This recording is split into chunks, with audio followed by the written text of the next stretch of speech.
اللهم صل على محمد وآل محمد اللهم صل على محمد وآل محمد اعوذ باللہ من الشیطان الرجیم بسم اللہ الرحمن الرحیم یا ایہا الذین آمنوا قوا انفسکم واہلیکم نارا وقودها الناس والحجارہ۔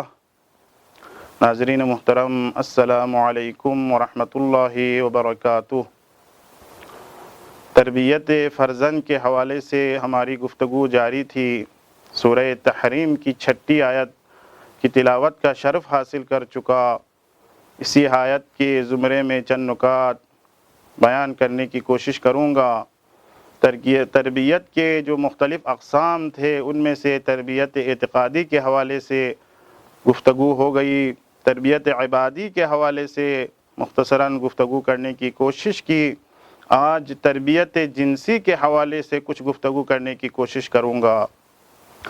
تربیت جنسی کسے کہا جاتا ہے، اور آیا والدین کے اوپر کیا شرعی ذمہ داری ہے کہ وہ اپنے بچے کی تربیت جنسی کریں، جنسی تربیت کریں؟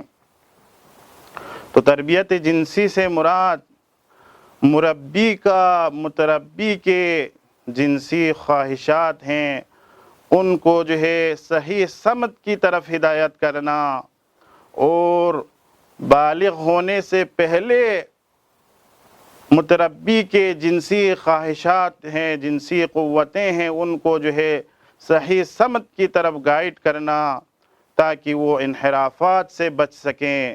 اسے تربیت جنسی کہا جاتا ہے۔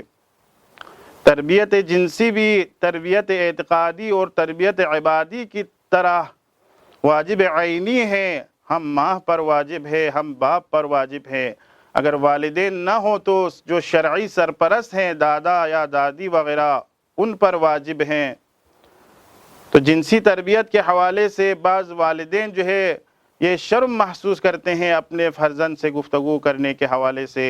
اس موضوع پر وہ گفتگو نہیں کرتے، جس کے سبب جو ہے بعض مسائل اور بعض فقہی مسائل جو ہے وہ بیان نہیں کرتے ہیں، اور اس طرح فرزند جو ہے وہ اس حوالے سے اسے کچھ علم نہیں ہوتا۔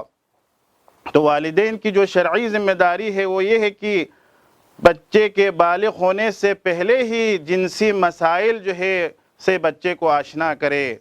جس طرح احکام ہے فقہی مسئلہ محرم اور نامحرم کا مسئلہ ہے، اسی طرح بچہ بالغ ہونے سے پہلے اسے احتلام کے جو مسائل ہیں وہ بیان کرے تاکہ بعد میں اس کے لیے کوئی مشقت اور سختی کا باعث نہ ہو۔ تو جس طرح تربیت اعتقادی واجب اور تربیت عبادی واجب ہے، اسی طرح تربیت جنسی بھی واجب ہے۔ تربیت جنسی کے واجب ہونے کی بھی جو دلیل ہیں ان میں سے ایک یہی آیہ وقایہ ہے کہ جس میں اللہ تعالیٰ ارشاد فرما رہا ہے، یہ ایمان لانے والو تم اپنے آپ کو بچا لو جہنم سے اور اپنے اہل و عیال کو بچا لو۔ ناظرین محترم، اگر والدین اگر اس شرعی ذمہ داری کو اگر پورا نہ کرے اور خدا نخواستہ اس شرعی ذمہ داری کو صحیح نہیں نبھانے کی وجہ سے بچہ جو ہے انحرافات کا شکار ہو، جنسی انحرافات کا شکار ہو جائے اور وہ حرام کاموں میں مبتلا ہو جائے جس کے سبب وہ جہنم میں جانے کا باعث بن جائے، تو والدین ذمہ دار ہے۔ والدین کے اوپر یہ ذمہ داری ہے کہ وہ تمام مقدمات اور زمینیں فراہم کرے تاکہ بچہ بالغ ہونے سے پہلے وہ جنسی جو ہے انحرافات سے وہ بچ جائیں، بالغ ہونے کے بعد وہ آسانی کے ساتھ اپنے مسائل حل کر سکیں۔ تو اس کی جو دلیل ہے وہ پہلی دلیل خود آیہ وقایہ ہے، اور جو دوسری دلیل ہے وہ خود امام سجاد علیہ السلام کا جو رسالۃ الحقوق میں جو فرزند کی جو حقوق بیان آپ نے کیے تھے اس میں سے جو آخری پیرا تھا، خداوند متعال کی اطاعت کرنے میں جو ہے والدین اپنے بچوں کی مدد فراہم کرے، کمک کرے۔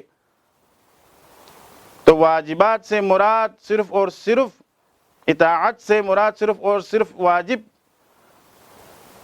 افعال کو جو ہے انجام دینا مراد نہیں ہے، بلکہ ہم مستحبات کو بجا لانا، ہم واجبات کو بجا لانا۔ اسی طرح واجبات میں صرف اور صرف نماز اور روزہ ہی نہیں ہے، بلکہ جنسی تربیت کرنا اور یعنی مختلف جو قبیح افعال ہیں، جو حرام کام ہیں، ان سے بچانا بھی جو ہے واجب ہے، یہ بھی اطاعت کے زمرے میں آتا ہے۔ تو انشاءاللہ آئندہ جلسے میں جو ہے ہم اس کے جو دلائل ہیں ان کو بیان کرنے کی کوشش کریں گے۔ دعا کرتے ہیں پاک پروردگارا اس مقدس مہینے میں ہمیں معارف ناب اسلامی سیکھنے اور سکھانے اور ان پر عمل کرنے کی توفیق عطا فرما۔ والسلام علیکم ورحمۃ اللہ وبرکاتہ۔ اللهم صل على محمد وآل محمد اللهم صل على محمد وآل محمد